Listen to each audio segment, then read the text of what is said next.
উনি যদি এখন যেমন এসআইআর এর জন্য কালো কোট পরে সুপ্রিম কোর্টে চলে গেছেন, তখন যদি একটু আমাদের হেল্প করতেন বা ওনার দপ্তরে একজন কর্মী মনে করতেন, আমার মেয়ের বিচার এতদিন আমরা পেয়ে যেতাম।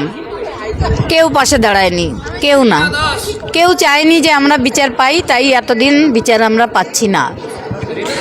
রাজ্য সরকারের কর্মচারী ছিল আমার মেয়ে, স্বাস্থ্যমন্ত্রী আমাদের রাজ্য সরকার, পুলিশ মন্ত্রীও আমাদের রাজ্য সরকার। তো স্বাস্থ্যমন্ত্রী হিসাবে, পুলিশ মন্ত্রী হিসাবে উনি ব্যর্থ।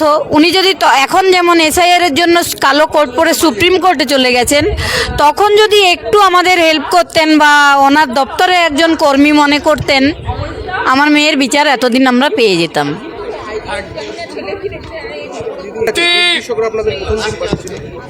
সবাই পাশে আছে আমি মনে করি, কারণ আমি চাই সবাইকে পাশে থাক, কারণ শুভবুদ্ধি সম্পন্ন মানুষ আমাদের না। এখন খুব চেতনার অভাব হয়েছে মানুষের চেতনাটা জাগ্রত খুব দরকার।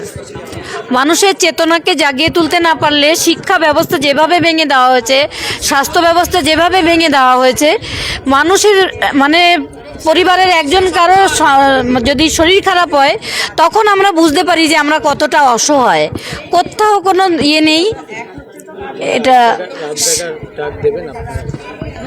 না, আমরা এখনো কোর্টের আশায় আছি, ন্যায় বিচারের আশায় আছি। তারপরে দেখি পরবর্তী পদক্ষেপ পরে নেব।